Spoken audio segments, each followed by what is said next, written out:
Echo టూరిస్టులకి good news.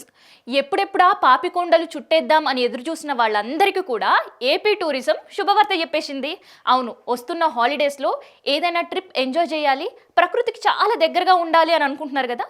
So వాళ్ళందరికీ కూడా ఇదొక గుడ్ న్యూస్ లాంటిదే. ఎందుకంటే దాదాపు 3 నెలల పాటు గోదావరిలో వరద వల్ల బ్రేక్ పడ్డ పాపికొండలు టూర్ మళ్ళీ పునఃప్రారంభమైపోయింది. ఇవాళ నుంచే ఏపీ టూరిజం దానికి పచ్చ జెండా ఊపిందండోయ్. ఎందుకంటే వరద ఉధృతి వల్ల 3 నెలలు దాదాపు టూరిజం కంప్లీట్గా క్లోజ్ అయిపోయింది. సో అందుకనే ఎకో టూరిజం కోసం ఎదురు చూసిన వాళ్ళందరికీ కూడా ఇదొక గుడ్ న్యూస్ అనే చెప్పొచ్చు.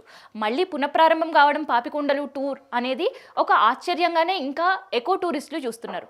ఎందుకంటే అసలు ప్రారంభం అవుతుందా కాదా, ఇప్పటికే దసరా వెకేషన్స్ వెళ్ళిపోయాయి, వచ్చే దివాళీ వెకేషన్స్లో అయినా ప్రకృతికి కాస్త దగ్గరగా ఉండి రిలాక్స్ అవుదాం అని అందరూ ఎదురు చూస్తున్నారు. అందుకని ఈ సెలవు రోజులను కూడా యూటిలైజ్ చేసుకోవాలనుకుంటుంది, ఖజానాలో 4 డబ్బులు వేసుకోవాలనుకుంటుంది ఏపీ టూరిజం. అందుకనే మళ్ళీ టూరిజంని కూడా పునఃప్రారంభం ఇచ్చింది. అంతేకాదు, కేవలం ప్రారంభించినరా అంటే కేవలం రిబ్బన్ కట్ చేసి ప్రారంభించడే కాదు, అక్కడ ఉండే బోట్ ఫిట్నెస్ చూసిండ్రు, అండ్ గజ ఈతగాళ్ళకి సంబంధించి మళ్ళీ ట్రైనింగ్ ఇవ్వడం జరిగింది. అండ్ బోట్లు కూడా మళ్ళీ ఒక రౌండ్ వేసి ఆ ఫిట్నెస్ ఎంతవరకు ఉంది అని చూడడంతో పాటు ఉండే కెపాసిటీకి మించి ప్రయాణికులు ఎవరైనా మళ్ళీ ఎక్కించి వాళ్ళ ప్రాణాలతో చెలగాటం ఆడితే వాళ్ళపైన కేసులు పెడతాం అని కూడా హెచ్చరించడం జరిగింది. సో ఇంతకీ పాపికొండలు టూర్ ఎందుకు ఇంత స్పెషల్, ఎందుకింత ఈ టూరిజానికి క్రేజ్? ఎంత డేంజర్గా ఉన్నా టూరిజం అంటే కొంత భయపడే వాళ్ళు ఉంటారు, కానీ పాపికొండలు టూరిజం ప్రారంభమైంది అంటే ఆన్లైన్లో టికెట్లు బుకింగ్ కూడా స్టార్ట్ చేశారు. ఎందుకు ఇంత క్రేజ్ అనుకుంటున్నారా? అవును, దీనికి క్రేజ్ ఉండాల్సిందే.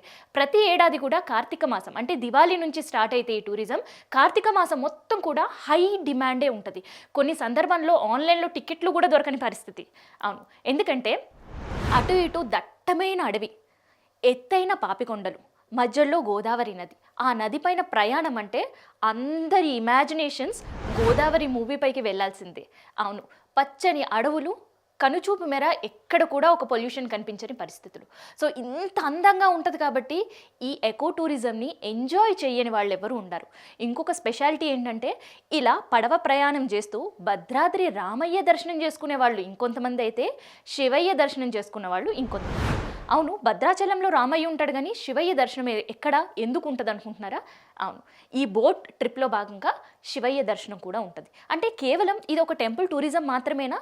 అంతకన్నా కాదు. సో టెంపుల్ టూరిజంతో పాటు ఇదొక ఎకో టూరిజం కూడా. సో ఎకో టూరిజం టెంపుల్ టూరిజంతో పాటు ఇదొక హిస్టారికల్ టూరిజం అని కూడా చెప్పొచ్చు.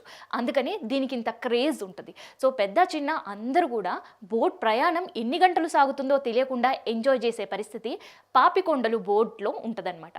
సో కేవలం బోట్ ప్రయాణం మాత్రమే కాదు, ఎవరైనా నైట్ హాల్ట్ చేయడానికి కూడా అక్కడ కాటేజెస్ కూడా అవైలబుల్గా ఉంటాయి. అందుకనే ఈ ట్రిప్ అంత మజాగా ఉంటుంది. అంటే కేవలం కాటేజ్లో నైట్ హాల్ట్ రిలాక్సేషన్ ఎంజాయ్మెంట్ మాత్రమే అంటే అది కూడా కాదు. ఇక్కడ ఇంకొక ట్విస్ట్ అండ్ హిస్టారికల్ ప్లేసెస్ కూడా చాలానే ఉన్నాయి. సో దేవీపట్నం పేరు వినంగానే మన అందరికీ గుర్తుకొచ్చేది అల్లూరి సీతారామరాజు. అవును, అల్లూరి సీతారామరాజు ఆనవాళ్ళు ఇంకా మన కళ్ళకు కట్టినట్టు చూపిస్తుంది దేవీపట్నం. అంతేకాదు, అలనాడు ఏర్పాటు చేసిన బ్రిటిష్ పోలీస్ స్టేషన్ కూడా ఇంకా ఆ చారిత్రక ఆనవాళ్ళకి సజీవంగా ఉంచడానికి అలాగే ఉందన్నమాట. సో అందుకని దేవీపట్నం చూడకుండా ఎవ్వరు కూడా ఈ ట్రిప్ కంప్లీట్ చేయరనమాట.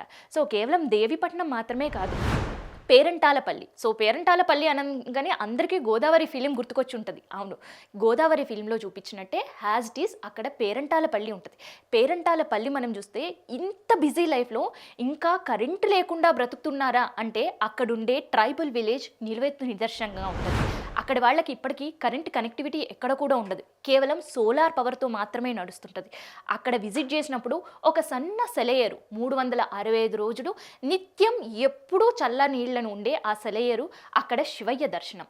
కార్తీక మాసంలో చాలా పవిత్రంగా భావిస్తుంటారు భక్తులు. సో అందుకనే ప్రత్యేకంగా ఈ ట్రిప్ ఎంచుకోవడానికి కూడా పేరంటాలపల్లి ఒక కారణమనే చెప్పొచ్చు.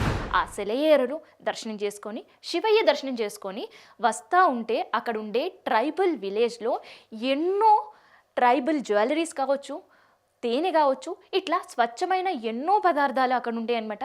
సో దాన్ని కూడా తీసుకుంటూ ఉంటారు. సో ఇట్లా ఈ ట్రిప్ మొత్తం కూడా ఒక ఎంజాయబుల్గా ఉంటుంది, మెమరబుల్గా ఉంటుంది. అందుకని ఈ టూర్ని ఎవ్వరు కూడా మిస్ కావద్దు అనుకుంటారు. అండ్ ఇంత పెద్ద టూర్ కేవలం 2 రోజుల్లో ఫినిష్ అవుతుంటుంది. అందుకని ఇటు టీఎస్ టూరిజం శాఖ ఏర్పాటు చేసిన టికెట్స్ కావచ్చు, అటు ఏపీ టూరిజం శాఖ ఏర్పాటు చేసిన టికెట్స్ కాదు, ఎప్పుడు కూడా ఫుల్గా కనిపిస్తాయి. సో ఇవి మాత్రమే కాదు, ఎవరైనా ఇండివిజువల్గా వెళ్ళాలనుకునే వాళ్ళు కూడా ఫ్రెండ్స్ ఫ్యామిలీతో ఎంజాయ్ చేయడానికి ఈ ట్రిప్కి వెళ్తుంటారు. అందుకని ఎప్పుడెప్పుడా పాపికొండల ట్రిప్ అని ఎదురు చూసే వాళ్ళందరికీ కూడా ఇదే గుడ్ న్యూస్. సో మీరు కూడా ట్రిప్ ఎంజాయ్ చేయాలనుకునేటప్పుడు కొన్ని జాగ్రత్తలు పాటించి ఈ ట్రిప్ ఎంజాయ్ చేయొచ్చు. మొత్తానికైతే ఎప్పుడెప్పుడా అని ఎదురు చూస్తున్న ప్రతి ఒక్క ఎకో టూరిజం టూరిస్టుల కోసం ఒక గుడ్ న్యూస్ చెప్తూ ఏపీ అయితే ఇవాళ టూరిజం శాఖ నుంచి పచ్చ జెండా ఊపి టూర్ ప్రారంభించేసింది.